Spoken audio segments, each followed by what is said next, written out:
जय श्री राम बच्चों, मैं अंजलि तिवारी हिंदी की कक्षा में आप सभी का बहुत बहुत स्वागत एवं अभिनंदन करती हूँ। बच्चों, आज मैं आप लोगों के समक्ष अलंकार से संबंधित कुछ प्रश्नों को लेकर आप लोगों के समक्ष उपस्थित हूँ, जो कि आपकी परीक्षा की दृष्टि से बहुत ज्यादा महत्वपूर्ण है और परीक्षा में आपको अच्छे से अच्छे अंक प्राप्त करने में आपकी मदद करेंगे।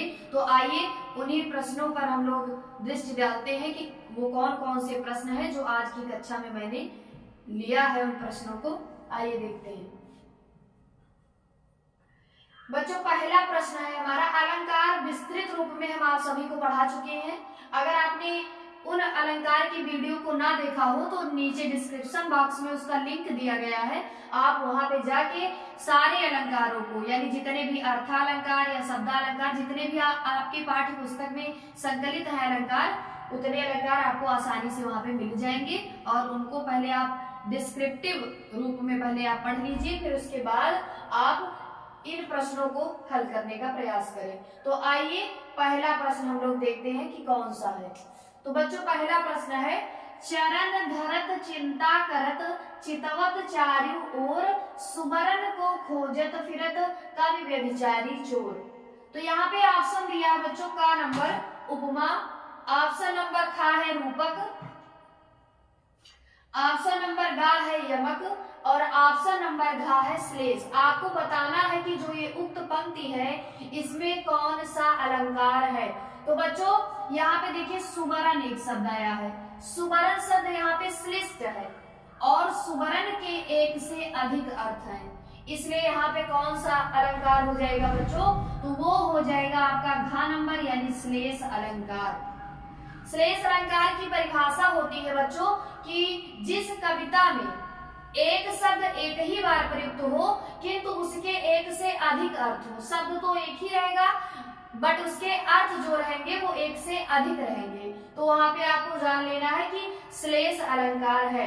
तो यहाँ पे सुमरन शब्द श्लिष्ट है और सुमरन की कई अर्थ हैं। जैसे कवि के अर्थ में है सुमरन का अर्थ सुवरण, सु मतलब सुंदर, वरण मतलब वर्ण या अक्षर, तो कवि के अर्थ में सुंदर अक्षर, व्यभिचारी के अर्थ में सुवर्ण, सु मतलब सुंदर, वर्ण मतलब रंग, सुंदर रंग, और चोर के अर्थ में सुवर्ण यानी स्वर्ण, सोना। तो इस तरह आप देख सकते हैं बच्चों कि सुवर्ण के कई अर्थ हैं, जबकि सुवर्ण प्रयुक्त तो एक ही बार हुआ है लेकिन उसके अर्थ कई हैं, इसलिए यहाँ पे श्लेष अलंकार है। तो ना तो उपमा होगा, ना ही रूपक, ना यमक, यहाँ पे ऑप्शन नंबर घ यानी श्लेष अलंकार बिल्कुल करेक्ट हो जाएगा।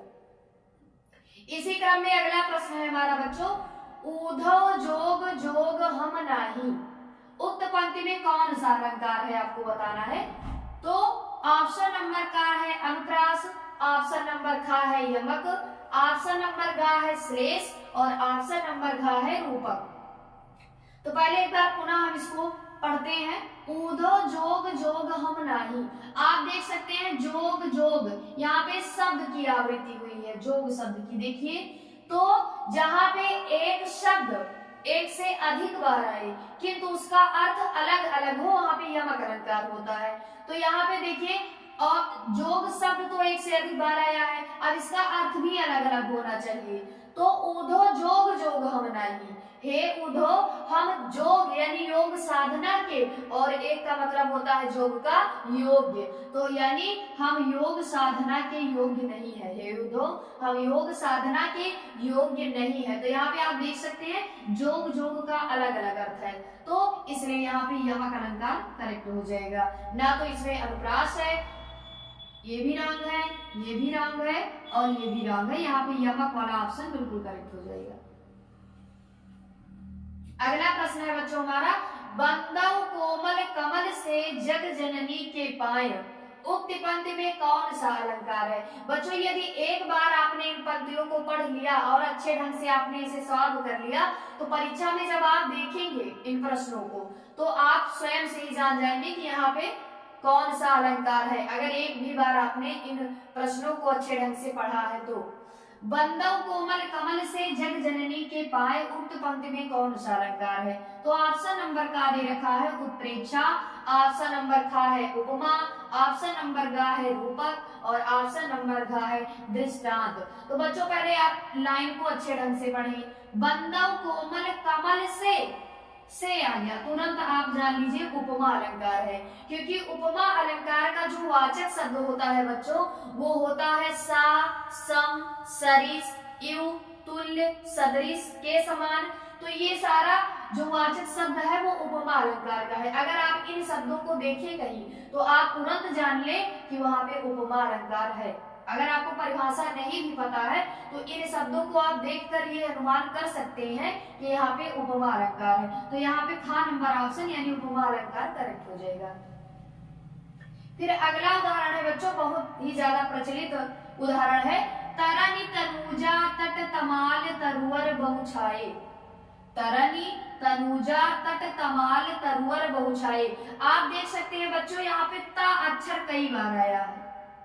तरनी का ता, तनुजा का ता, तट का, तमाल का, तरुवर का, सब में पहला पहला ता का आया है। तो आप देख सकते हैं यहाँ पे ता अक्षर की आवृत्ति हुई है, अर्थात ता अक्षर कई बार आया है, इसलिए यहाँ पे अनुप्रास अलंकार हो जाएगा। जिस कविता में एक अक्षर कई बार आए वहां पे अनुप्रास अलंकार होता है बच्चों। तो यहाँ पे आप देख सकते हैं ता कई बार आया है, तो आप तुरंत जान लीजिए अनुप्रास अलंकार है।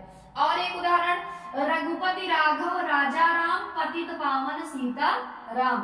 उक्त पंक्तियों में अलंकार है, कौन सा आपको बताना है। जैसे कि प्रचलित पंक्ति है रघुपति राघव राजा राम, अभी मैंने बताया कि जिस कविता में एक अक्षर कई बार आए आप वहां बिना सोचे समझे आप तुरंत अनुप्रास अलंकार वाला ऑप्शन करेक्ट कीजिए। जैसे रघुपति का रा, राघव मेरा, राजा मेरा, राम मेरा, तो रा आपको कई बार दिख रहा है ना, तो इसलिए यहाँ पे अनुप्रास अलंकार है। पतित पावन में पा वर्ण की आवृत्ति है, इसलिए यहाँ पे अनुप्रास अलंकार वाला ऑप्शन सही हो जाएगा। ना तो इसमें यमक है, ना श्लेष है, ना उपमा है, अनुप्रास अलंकार है।